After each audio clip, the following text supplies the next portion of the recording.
Yo,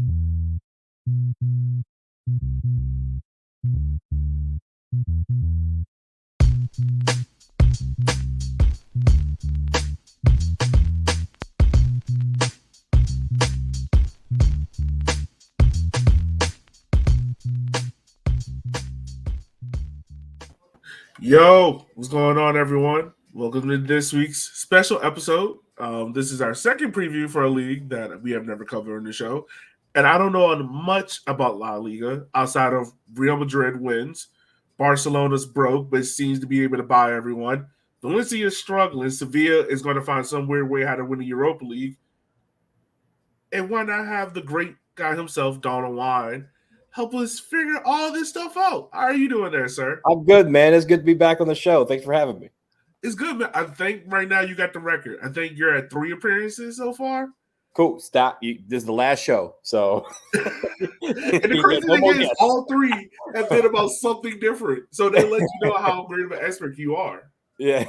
Look, we got no more. You got no more guests after this. Like, you can bring me back, but every time I just gotta always. I keep track of who you bring on. I'm like, oh, he's been on a couple times. I need to. That's the way it works, man. Well, look, man, it's a pleasure. It's always a pleasure to have you on. We're definitely talking about La Liga. What's going on this year? Real Madrid champions last year. Barcelona brought back the Xavi, but I don't understand how they're buying players. But we're going to talk about that and more. But dude, how's everything going on with you? Like, you got CONCACAF, the podcast going off. Mm-hmm. What are some things you're working on now, man?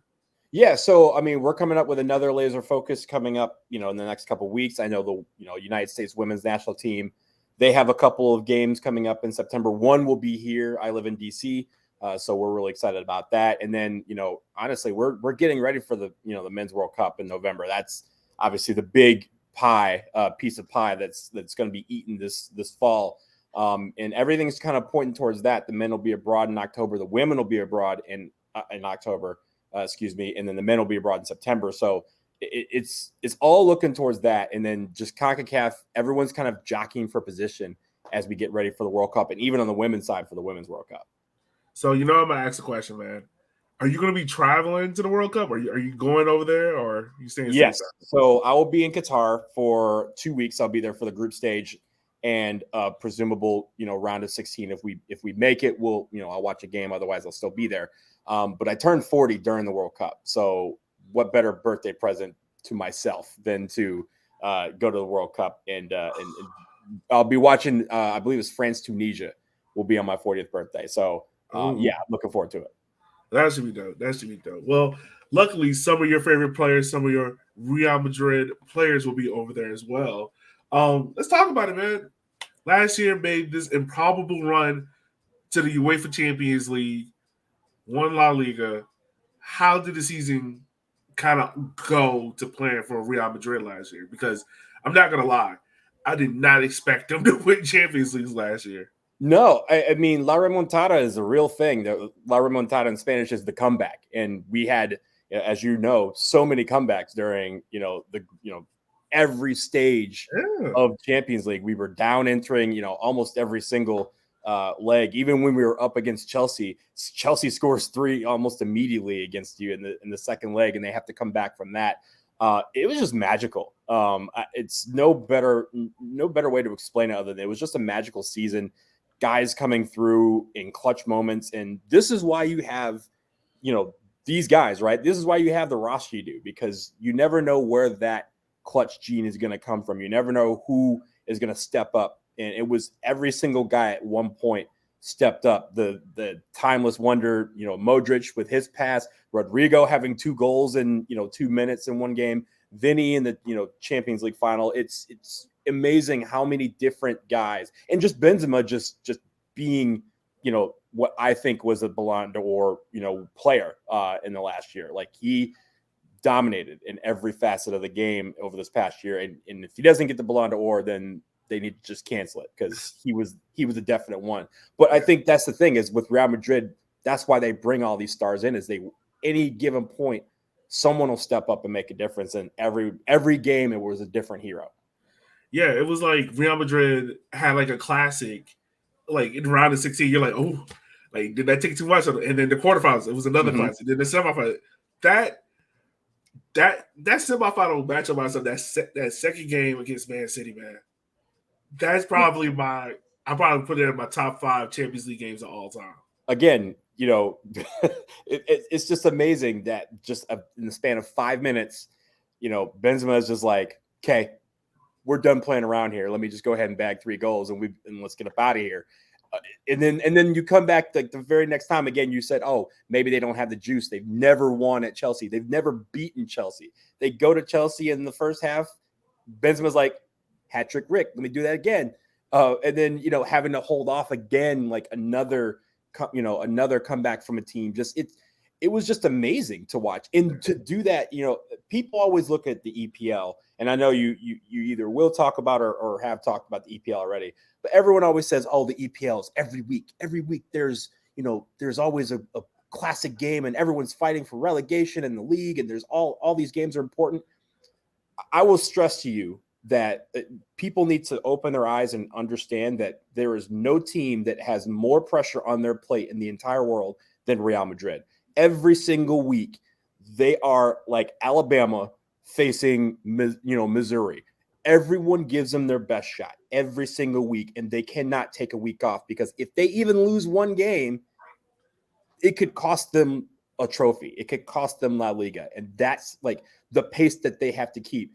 Man City and Liverpool, they go back and forth for EPL, but every single person knows that the top of the heap is Real Madrid with all their trophies, and everyone is taking a gun on them. Even the rivals are taking a gun at them, taking a run at them, because that is the pressure that Real Madrid seeks. And if they even draw, people freak out. Like that's where we're at. And so that is an amazing feat to not only win La Liga and having to deal with that every single week, but also the La Remontadas in the Champions League. Yeah, and I think something else that's really interesting. I'm really happy for Carlo Ancelotti. Yeah, because it seemed like once he left Real Madrid, and he didn't need to, and he went to Bayern, he went to Everton. It was kind of seemed like more or less people was kind of like, all right, we're going to slowly start pushing him out of retirement. Let's see if we can get him to the national team, whatever. And then he goes back to Real Madrid. And I remember the initial conversations about, oh, he left Everton to go to Real Madrid. Is Real Madrid just using this as a rebuild year? Or are they using this just as a buffer? And then out of nowhere, man, it is like this cool demeanor of his in which they able to breeze through La Liga, get to the Champions League. Has Carlo Ancelotti kind of not only rewritten his Real Madrid career, but also rewritten his career with winning those 2 trophies? I mean, he was already a legend at Real Madrid. He was already a legend in the game of soccer, but he just added to that, legacy. I think the thing about Carlo Ancelotti is that he is a player's coach. That was no more evident than this past season. I mean, the guys love him. They will do whatever they need to do, and they all accepted their roles because, as you know, there's some players. We have a team with so many stars. Everyone wants to be the star. Everyone wants to be the alpha, and you can't have 25 alphas on a team. You have to have 1 or 2. You maybe have a couple of betas, and you have a couple of people who are role players and serve their role well. And he was able to get everybody on the same page, even with the rotations, with the short weeks, and the last 2 months of the season, seemed like they were playing 3 games a week because they were doing Champions League and La Liga. And he's like, I have to put out strong lineups every single time, but because you're not in the lineup doesn't mean you're not a strong player. Your number is going to get called, and you better be ready because we're going to need you. And everyone bought into that. And I think that's the best part of his legacy, is that now people are realizing, there's a reason why he's, made stops all over the world, all over Europe, really, and, won all these trophies, is because he's a player's coach, and players will just play their backs out for him and just really go to the toe and really, just shine under him. And he's brought so many players, and made them shine underneath his tutelage. So it's really wonderful to see him be, just enhance his legacy being back at the Bernabeu. Yeah, it's good to see, man, because I wasn't liking to talk about my guy, man. Like Carlo Ancelotti, for people who don't know, like Carlo Ancelotti is probably one of the most swaggiest coaches. Like I truly believe so Carlo can coach multiple sports and he can have success just because he's like, bro, I trust y'all. Like just do y'all jobs. Yeah. I mean, he and that's the thing, right? Like you just mentioned it. You do your job. Like, this is what I need you to do. Are you cool with that? Because, if you do this well, you won't have to worry about over here because this guy's going to do his job well. And then as a team, you guys are going to be successful, and you're going to leave yourself up for any trophy that you want. So that's the best part, is that those guys bought into that, and he was able to, as they say, manage a lot of egos in what is probably the biggest club in the world, and go in and say, hey, we're going for trophies here. And, no trophies are unacceptable, but we have the guys in this room that can do it. And everyone bought into that. Yeah. And it seemed like a team that can't get right for no amount of sense whatsoever. FC Barcelona, man. It's now, don't get me wrong. Like, on the field, I think a lot of people were excited to see Xavi come back and see the success that he had and everything like that. But it just seems as if, like, and I'll make the comparison, and hopefully you think I'm right about this. It seems as if, like, FC Barcelona are kind of in this LA Lakers, Man United state of, we don't want to say it's a rebuild because we want to look strong as possible. So instead of us fixing the problem the correct way, we're just going to put tape over a broken bridge and be like, hey, you can cross the bridge at your own cost. Yeah, you know what? Here's a better way. This is what, of course, we always like to clown on Barca as Real Madrid fans. But when we talk about them, and comparing the two, clubs. Again, Barca. If you don't think Real Madrid is the biggest club in the world, you probably think Barca is. Like, they're 1 and 2, 1A, 1B, whatever you want to call it. They both had two of who will go down as two of the greatest players that ever played the game on their team, Ronaldo and Messi. The problem with Barca is that they have tied their entire existence to Messi. So now they're in that post-Messi world and they don't know who they are. Whereas the great thing about Real Madrid, at least in my eyes, is that when Ronaldo left, they said, okay, next man up. That was a great part of our history, and we will move on and keep it moving because we have to. We're the biggest club in the world.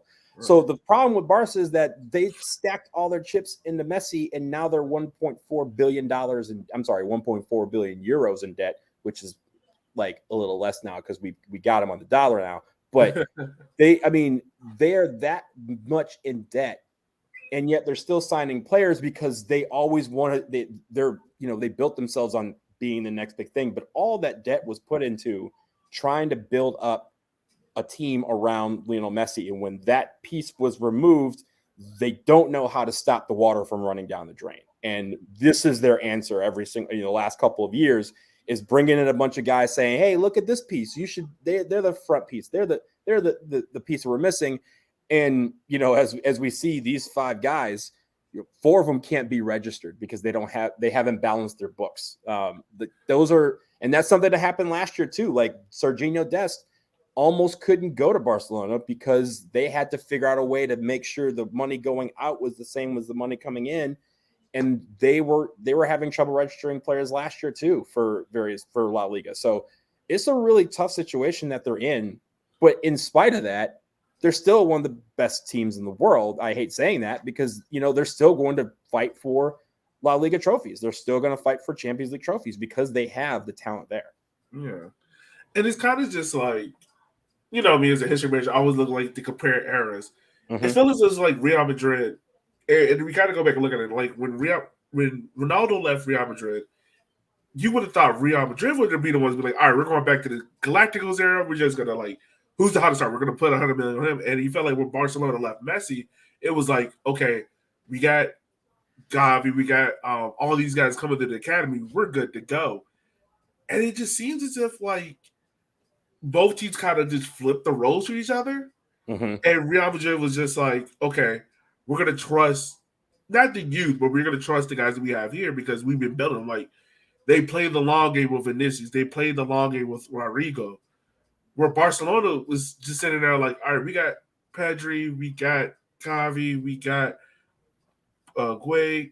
But let's go out here. Let's spend $100 million on Lewandowski and all these other guys. Mm-hmm. And it just seems as if like they haven't invested smartly. Like it really seems as if ever since they lost Neymar, it's kind of like Barca just had. It's kind of like when you play FIFA and you got too much money. You're like, oh well, let me go out here and blow my team budget up, and then by the third game, you're like, I don't want to play this no more. Like it's not fun. So in that part, they kind of were like the old Miami Heat back, like Yeah. when LeBron and Bosch went there, right? They had Messi and they lost Neymar, which was one of their, their big three. And they're like, okay, we got to replace him. We can't be the big two. We can't be the big one. We got to be the big three. We got to be the big 10 or whatever they wanted it to be.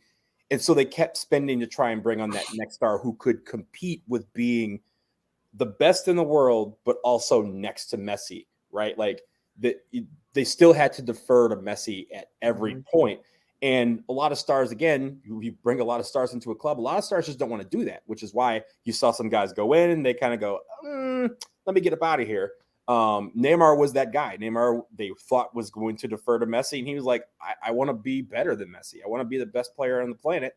I can't do that here at Barcelona because I will always have to be second fiddle to Messi. And some guys, that's fine.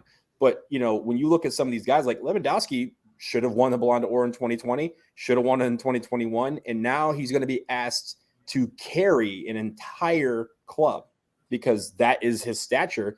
He's the biggest piece of the puzzle right now. And even when you have these guys like Pedri, who's ridiculous, Pedri's going to get run into the ground because every single competition that he plays in for club and country, they're going to play him because that's how they've treated him.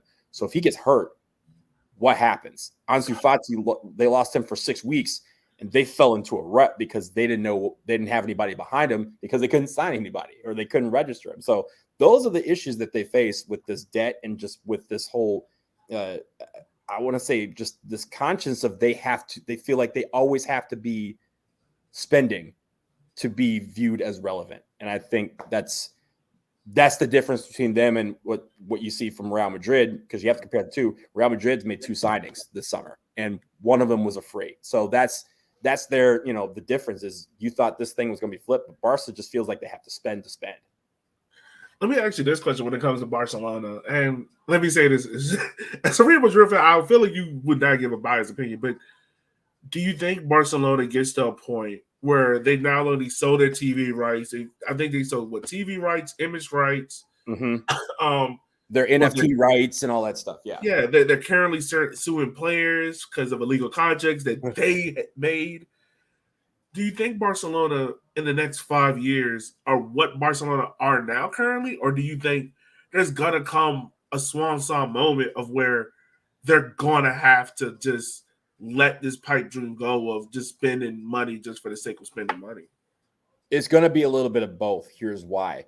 The reason why they're still able to spend, the reason why they're still able to quote unquote balance books and have all this money to sign players is because they still have a huge following in the biggest sector in most important sector in Spanish football, and that's the banks.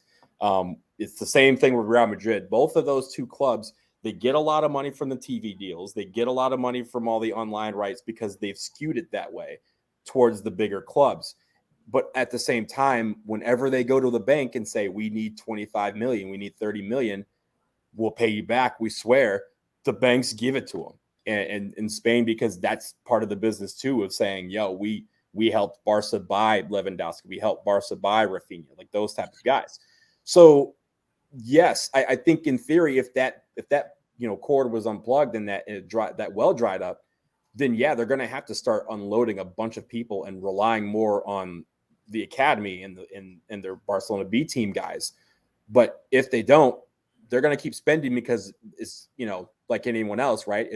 If I say, yo, stop spending, and you go, okay, I won't spend no more, then I give you $100 million, you're going to spend it because that's your MO. And I'm enabling you by doing that. So as long as the banks are willing to give them the cash, they're going to keep spending it. Okay. So it's kind of, I don't want to make a poor analogy, but it's kind of as if like you're giving your cousin that steals the ability to go to your house unmarked and just be like, hey, I'm watching you, but you're not really watching him. Yeah, it's the cousin that's like, yo, they always have a business venture for you, and they always lose money or they always lose the business, but you still listen to them. You still go, yep, here's $1,000, here's 10,000. Like this one will be different. It's never different when it comes to Barca. I mean, even with Real Madrid, they're in debt quite a bit, but it's because they've renovated the Bernabeu. That's most of it.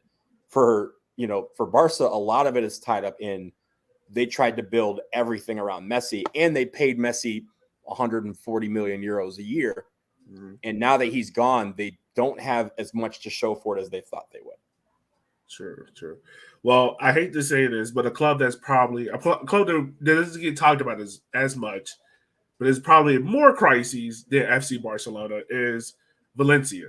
And not only do we have another American Scarlet there in Musa, but I don't get it, man. Like, what was it, almost 20 years ago?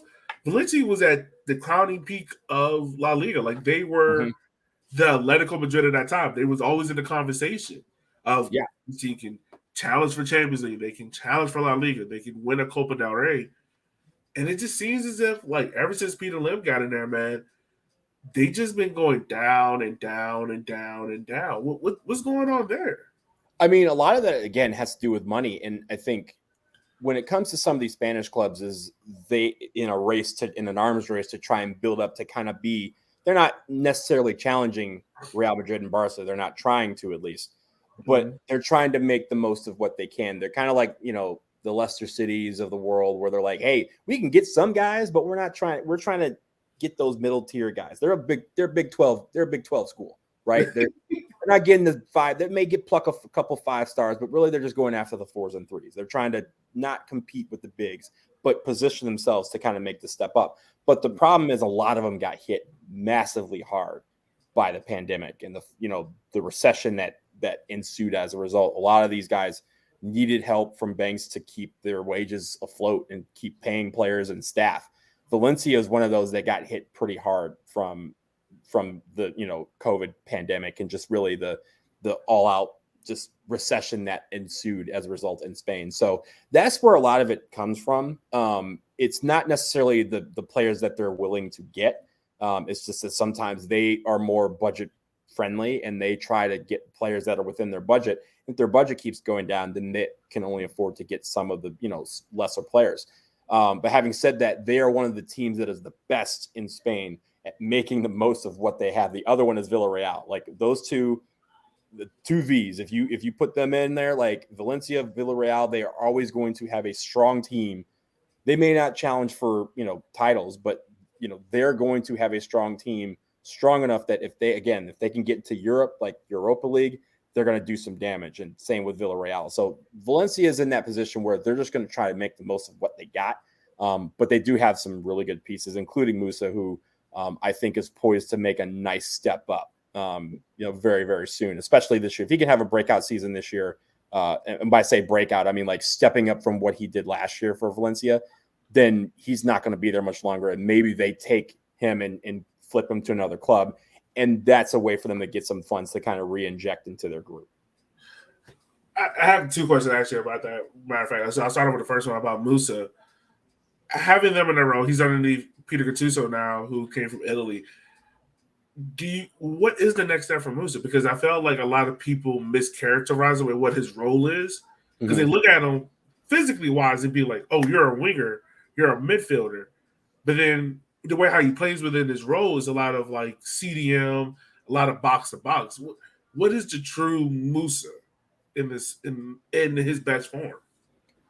That's a great question, because even with Valencia, he's played a lot. He's played center attack mid, and sometimes even played a false 9 for Valencia at times, and has done very, very well. I think that's part of his greatness. Why he's such a great, promising young player is that he has the versatility to adapt to different positions. But I like him kind of being in that box to box role for a club. Now, I don't necessarily think he would do that for the national team, because I think that positions is McKennie's to lose. But I also love the fact that they are able to complement each other when they're on the national team. Sometimes Musa goes forward and McKennie kind of falls back, and then vice versa with Adams kind of quarterbacking the whole thing. So, but I think him being in a box to box role really helps him get the ball. And he also in La Liga a lot of times is very open, so he's able to make some great runs with the ball, and again be able to distribute to guys who are making runs on the flank. So I think that's probably his best position. But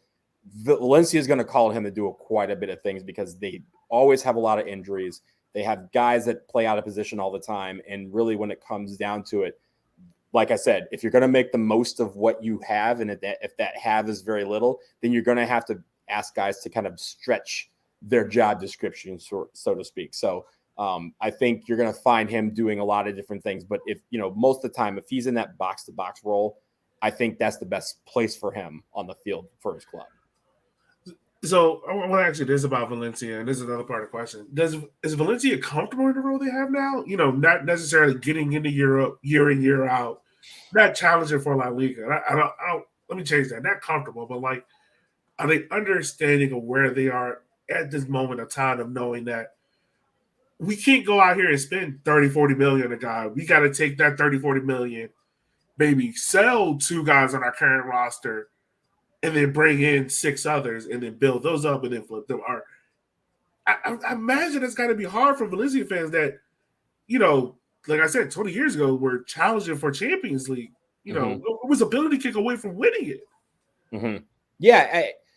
And I think a lot of them look back to those glory days because they, as you mentioned, they weren't that long ago that they were doing that. It wasn't that long ago that they were competing for and winning Europa Leagues. And I think they want to get back to that. So the question for them, are they content with being where they are? Probably not. They want to be more consistent at qualifying for Europe, whether it be Champions League or Europa, and going from there and building that way, because with those competitions comes more money, which then they can reinvest into their squad. But if they are not in Europe, then they can't invest those resources. And like you said, they have to rely on hoping someone develops enough that someone will pay 30, 40 million for them, which is what happened, back in the, late 2000s. They had a bunch of guys that they had, where people like, yo, I'll pay 50 for them. And they were able to rebuild their squad by selling off players that ended up being very good and going to the bigger clubs. But I think they don't view themselves as the biggest club in Spain, but they view themselves as one of the bigger ones. They view themselves as one of the more successful, and they are. They need to get back to that level. They're just not. I don't think they're there yet. Right. But a team that always seems to be there, and that no matter what, you can expect for them to make some not crazy jerseys. run. They're not. You can always expect for them to make some crazy run in either Champions League, Copa del Rey, or La Liga. Don't expect all 3. It'll be one or the other. It's Atletico Madrid, man, and I gotta imagine, like, these guys are kind of like the ankle biters for you being a Real Madrid fan, but I asked for you to take off your Real Madrid hat, put on your La Liga hat. Speaking about this team, man, how do they do it year in and year out with Diego Simeone? They have an injection of money. First of all, let's start with Diego Simeone. Diego Simeone is, save for Carlo Ancelotti, he's the best manager in Spain. Full stop. Like that. And he's been doing it consistently for, it seems like 20 years at this point. It's probably been a decade at this point. But he has been doing it consistently. Again, he's in that position where he has a club that does have a lot of money, that can spend a lot of money, but he does make the most of what he has. And if you think about some of these, players that have come in, they've recruited players. The Real Madrid goalkeeper started out getting his, chips by being at Atletico Madrid and being a star goalkeeper for them in Courtois before he went to Chelsea and then went to Real Madrid. So they have guys where they'll bring them in, they make them better, they sell them for more money or equal money, they go somewhere else, and then they play well. But when it comes to Atletico, they're always going to have at least enough money to challenge, like you said, for one of those things. They're not going to be, they're not going to be getting trebles out here, but they're going to basically play well enough that they're going to be in contention for La Liga. They're going to be in contention in Champions League. They'll, somehow screw it up somewhere along the line. And even Copa del Rey, they always seem to prioritize that over other competitions as well. And they do normally do fairly well in that as well. So, and they have the guys that can do that. They have a deeper squad than most in Spain. And again, a lot of great players. And they've had great players run through their system that have been stellar for them. And I think where they falter is they always seem like they're one guy short of whatever, right? Like of that pinnacle of, again, challenging for multiple trophies. They're putting all their nuts in one basket because they don't have that one guy that's going to change everything in every competition. But at the same time, they're moving into the Metropolitano. That's a 75,000 seat stadium. That revenue has really generated. They're sold out almost every single game. That has really helped re-energize the spending from this club. And again, they're going to be a team that when some of the biggest transfers are hitting the market, they're not all going to end up at Atletico, but Atletico at least has the money to get a few of them and at least throw their money at a few of them. They may not get them. And I think this offseason they were kind of shut out from those, but they're now at this point where people put their name in transfer rumors to kind of, pick up the price a little bit because people know that they got it. Right. And let me ask you this about Real Madrid. Not Real Madrid, Atletico Madrid. God, too many Madrids. When I look at Atletico Madrid, I always associate them with either having like a legendary goalkeeper that eventually is like, oh, he's going to be the next one, or a legendary forward, like, oh, he's going to be the next one. In case of point, Sergio Aguero, David De Gea, Thibaut Courtois, John Oblak, Brandon Falcao. Is João Felix the next forward? Because it kind of felt like when he came from Benfica for the price that he did, I think it was roughly 80 million. We all assumed like, all right, 3-4 years time, he's going to be one of, if not one of the best forwards in the world. It just kind of felt like he's kind of just hit like a ceiling. Yeah, it has. That's where I mean by like one player short. Yeah. That, they spent, what was it, 70 million on him? And again, everybody's like, wow, he's going to Atleti. That's a big deal because he was being coveted by a lot of places and came in, showed very well, but he didn't show enough to be like, can he carry a team? Right? Yeah. Like every other team, like Real Madrid has 5 guys that can carry a team. Barca has 3 or 4 guys that can carry a team. Atleti, he was supposed to be the guy that carried that team to greatness. And even amongst the time when he came, I believe Griezmann was still on the team. I think Suarez was still on the team. They had just lost Falcao.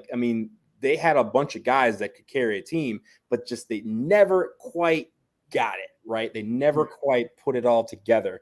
And he's viewed as a disappointment in La Liga terms because of the price tag and the fact that I think they've only won 1 league, with him there. But again, you're like, when you said his name, like even me as someone who watches La Liga all the time, I had to remember like, oh, right, he is still on the team because he just disappears at several stretches. And for a guy of that stature, if you want to be on the world stage with the world's best, you can't disappear in games, whether they be big or small. You have to be there for all of them. And that's their issue, is some of their stars just clam up when the lights shine the brightest. Yeah, it just definitely feels as if like if Atletico aren't playing the way how they want to play and the conditions they want to play, it's kind of just like we don't know. You kind of saw that last year in the Champions League. And I guarantee you, after this, we'll move on to our next topic. But you kind of saw that in the Champions League last year of how they were able to play their game against Manchester United, and then when they played City in the next round, it was like they got out of their comfort zone and they did not know how to react. Night and day. And again, and it happened in times against Real Madrid and even against Barca where they're like, oh, yeah, big matchup, Madrid derby. And they come in and they be like, oh, they're rolling out their B lineup. And it's got who? It's got Valverde and Rodrigo and like guys that, again, who could like be in any other La Liga team and be the star. They're back. Atleti is a team that has to start their A lineup every single time. Otherwise, they're not going to, compete in all these leagues. They have to start their guys. If they start rotating, that's when they start faltering. And in this league, as I mentioned, if you falter, you're pretty much out of contention for at least the top prizes. You got to be, losing maybe twice, 3 times in a league is going to help put you in contention. But if you're losing, every other week because you're trying to rest your guys for Champions League or Copa del Rey, you're not going to have the guns to box with everybody. Yeah, it definitely seems like that. So before we move on, let's talk about some of these other teams in La Liga. Teams that doesn't really get the cachet or the love that EPL lesser known teams like a West Ham get. Real Sociedad, Celta Vigo, Sevilla, Real Betis. These teams here, they not only qualify for Europe, but Real Betis winning Copa del Rey last year. I feel like that group of 4 is like they're that next group to kind of challenge. It's definitely the case of Sevilla getting in the Champions League or Villarreal winning the Europa League. What does it take for that group right there to challenge into that next group and be consistent contenders. Consistency. That's the answer right there. Mm-hmm. Is every year there's always one team that can pop up and do something. Villarreal has won, won Europa. Sevilla, as you mentioned, anytime they get into Europa, they end up winning the thing. They've won like 5 of them.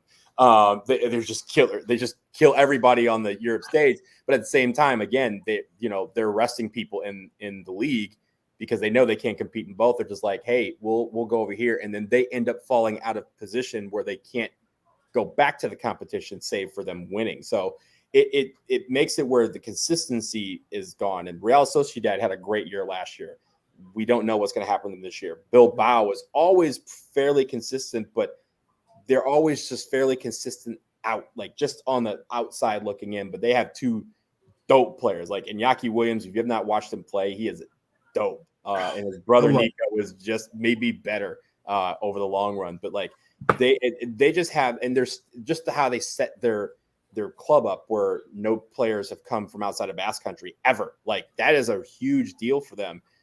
They've been able to be consistently decent and then sometimes challenge for certain things. But in the end of the day, these teams, they know that they don't have the depth to challenge for, the top 4 all the time or challenge for your European positioning all the time. So they have to pick and choose when they can go for it. And I think that's their only thing. But I mean, this year, Sevilla is probably the best poised to do it because they are in Champions League and they're going to, again, get that influx of cash. And then also Villarreal, who, again, always seems to overperform on the European stage. And when you think about it, all these weeks, like all this inconsistency that they do have makes it where they put, they challenge really hard for it. So, and that's why you've seen over the last 20 years, I believe more than half of the European winners, Champions League and Europa, and we'll count for sake of example, the Conference League that just started last year, half of those winners, almost more than half of those winners have come from La Liga because they understand what it's like to, hey, we just got to focus on this. And, they're getting challenges every single week in La Liga and people just don't want to realize it because it's not the Premier League. But some of these teams are really, really good. They just you're absolutely right about that. Like I was talking to Jake about that last week in reference to the Bundesliga, where it feels as if teams are now starting to realize like we don't have to build our team to beat Bayern and Dortmund. We have to build our team to compete. And as we saw with Eintracht Frankfurt in winning the Europa League, I feel like La Liga kind of realized that maybe during the Pep Guardiola years of like, we're not touching this. And they definitely realized that when Real Madrid won 3 back-to-back Champions League, like, we're not touching this. So let's build our teams to compete in the Copa del Rey and these European competitions. And if we can challenge in La Liga, hey, so be it. I feel like there's certain tiers in La Liga, and correct me if I'm wrong in this. I feel like there's 2 teams that can challenge on all 3 fronts, and that's Real Madrid and Barcelona. Then you have Atletico that can challenge on 2 fronts by themselves. And then like we have that group of 5 of Athletic Bilbao, Valencia out there in there, Sevilla, Real Sociedad, Real Betis, and Celta Vigo that can challenge on 1 front. And then everyone else below that is kind of like, we're doing what we can to not get relegated. Is that fair to say? I would even say Villarreal would be there ahead of like Celta Vigo or even Real Sociedad. Real Sociedad was like a surprise last year for how well they did. And I think, again, there will be teams who kind of like, sit there, hover at 10th or 11th, and then push up to be in Europe one year or be in Europa. And then that next year, again, they just don't have the consistency and they fall back down. It's a really up. And so if you're not one of those first like 4 or 5 teams that you mentioned, every year is like, what team are we going to get? Because every week you're saying what team we're going to get. Because like you said, they're not challenging themselves. They're not building themselves to beat Real Madrid and Barca. They're challenging themselves and building themselves to beat Cologne. Sorry, Jake, homie. Like they're trying to beat other leagues in these European competitions, basically to kind of say like, yeah, you may not think much of La Liga, but we just beat you. We just beat this other team in England. We just beat this other team in Italy. And so that is how the league kind of promotes its strength, is through the European competitions. But in the best part about it from a league standpoint is that every year save for, Real Madrid, Barca, and Atletico, it's sometimes 2, 3, 4 new teams that come in and everybody goes, "What? Who is this? Who is this team beating us?" That's the special part of La Liga, is that any team in any given year can step up and do something great. But as a whole, they all need the consistency to continue to do it every single season. Right. I feel like that's the biggest thing that you've been throwing out, is just that consistency factor of these teams that are kind of outside of that 4 or 5 group echelon of like, just be consistent. It's kind of like the same thing. Kind of the same thing we say here in America about soccer here, like, just be consistent. As long as you're consistent and making strides, it's a win sometimes for these teams. It's not all about winning the trophies. It's about, can you make it to the next year? Can you make it to the end of your 5-year plan? And then after that 5-year plan, can you then go and make the next 5-year plan? And then that's what it felt like it is. Matt, let's go ahead. Let's get your predictions. This is the fun part of the show. So you kind of let your hair down a little bit. This is the fun part of the show. I want to hear, man, who's your La Liga winner? Who's your top 4? Who's getting relegated? And who's getting promoted? Ooh, that's a good question. There's all good questions. I'll start with what I think is the easiest one. And this is me taking my Real Madrid hat off and letting you know that I'm going to put it back on because they're going to win the league. I honestly think they're the best team in the league. I think that if they apply themselves to the league, they're going to win it. And I think all these other, Barca and Atletico and even Athletic Bilbao, who, again, had a challenge until the end of the year, I think they just don't have the horses to compete. So I think Real Madrid does end up winning La Liga. I think top 4 will be, Barca will be there. I think Atleti will be there. I'm sorry, Atletico Madrid. And I think, you know what? It's hard to predict the next one. I'm just going to say Athletic Bilbao. I think, again, this might be the year that they finally put together. I think they go as far as the Williams brothers can take them. And they have some other guys that are really good, but there was a point where Iñaki was kind of scoring every single week. And it was ridiculous how he was able to realize that he can carry a team. And if he realizes that for a whole season, then the whole league is in trouble. So I will put them into the top 4. Okay.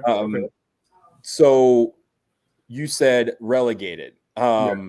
Relegated. I look at some of these teams, and there's a couple that I think kind of overproduced. And I think there's some that kind of are here for, as they say, a cup of coffee. The team that I thought that overproduced the most last year was Elche.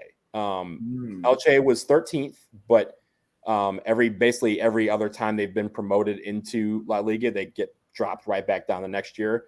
They're not a big club, and I don't think they are going to really, have the success that they had last year in staying up. So that's one. I think 2 will be Valladolid. They just got promoted up. It's always one that goes back down. And here's the other one. This is the interesting one. Last year, on the last day of the season, we had Cadiz, who was basically on the outside looking in. They were about to be relegated. They scored 2 late goals to pull ahead and stay up and be 17th. I don't think that's going to happen to them this year. I think they're going to, really suffer. They've tried to reload, but I think in the end it's going to be a little too much, and they will be the 3rd team that gets relegated. Oh, okay. All right. Promoted. Who you think gets promoted out of the league? Promoted. That might be the bigger question. Because there are some teams that are really, really good. And I think in the end, the one team that I'm just going to put my fan hat back on. The one team I want to see promoted is Malaga. Malaga made the drop last year. It was the first time in a long, long time that they had dropped. And Malaga is severely underrated as a city. As the people there are great. The team there is something everyone gets behind. La Rosaleda is a really, really awesome, just cathedral of soccer. I hope they make it back. So I'm just going to put the hope factor back in there. And I'm going to say that they are one of them. Levante, I think, is one team that I think will also make it back out. And I think the one team that kind of bounces back and forth, but they figure out a way to get back is Eibar. They're they're a tiny team, but somehow they make it work. And I think they're the ones that just on maybe the last of the promotion or whatever, on the last day of the season, they're the ones that get the boost. Okay. I'm glad you said Malaga because last year I was keeping an eye on them because I keep an eye on them and Deportivo La Coruña. Yeah. And I think Malaga was closer to getting relegated last year than even being close. Like it was like, yo, they can really go down. And I was like hoping they were not happy because again, Cadiz when they scored, it was at basically that their goal sent Malaga down, and that was Malaga was holding on strong, and then all of a sudden I believe they fell behind in their game, but they still were cool as long as Cadiz didn't score, and then Cadiz scores, and it was reminiscent of Leeds, what they did in the EPL, where Leeds had that like 91st minute goal that kept them up, but also sent someone down. It was that sort of symmetry where as soon as something happened, like the very next minute, Cadiz scored, and it was just like you see the live standing just shuffle like a deck of cards. It's always the best part of the season. Last question I ask you about this topic, man, before we kind of wrap up is I ask Jake these questions. I'll ask every question, but Champions League, Europa League, Europa Conference League. What's going to be the easier competition for a Spanish team to win this year?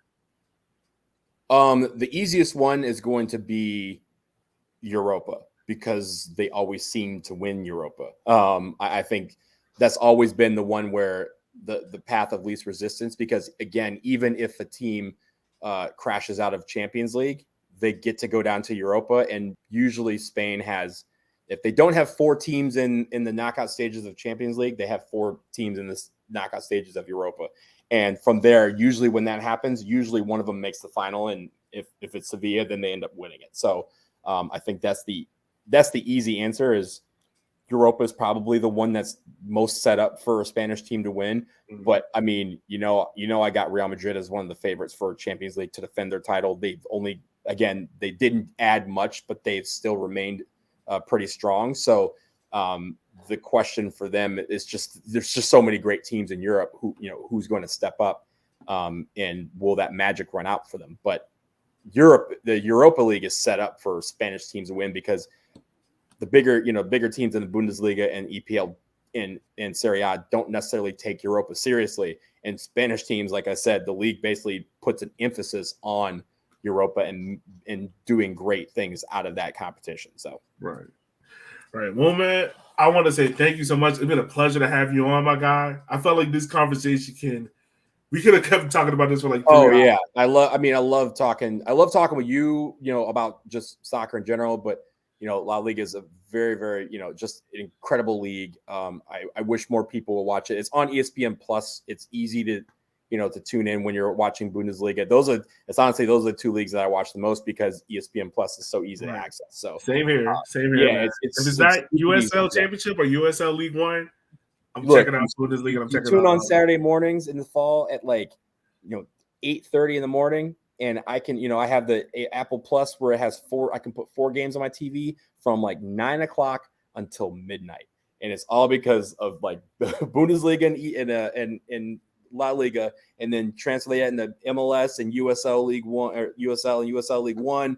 And then, even late at night, there'll be some Aussie game on or something. There's always, soccer to watch on that platform. If you don't have it, it's easily the best of the streaming services as far as from bang for your buck perspective. So definitely check out La Liga. It's a great league to watch, and you're gonna see a lot of great players that people may think, oh, these teams aren't that great. It's a 2-horse league, but there's a lot of great soccer that's played in this league, and so I hope people watch it. Right. Well, with that being said, man, where can everyone check you out? Check out your amazing work. By the way, you got to promote this CONCACAF podcast, dude, because it is hot fire. Yeah, so the World of CONCACAF podcast, my buddy Eric and Jonathan and we started that, and it talks about exactly that, CONCACAF. Really, we focus in almost every other episode on a particular country and all the soccer culture and culture in general. And even if we've traveled to there for a game, we talk about the country and the life there and the people. It's great. It's called World of CONCACAF Podcast. You can find that on Twitter, Instagram at PodCACAF, PODCACAF. And you can find me on Twitter and Instagram at BlazinDW. Always talking soccer, always talking college basketball, always talking life. I chime in on as much as I can when I can. So, and then also Stars and Stripes FC. That podcast is, I took a summer hiatus just to kind of recharge, but that's coming back very soon. Of course, it's going to be a very busy fall on the U.S. front for both the men and the women. We're ready for it. Right. Rightfully so, man. Well, as always, listeners, we want to say thank you for taking time out of your day for listening to our show, because without you, we couldn't do this show. So remember, you can follow us at CIKIFC on Twitter and on Instagram. With that being said, we will holler at you guys next time.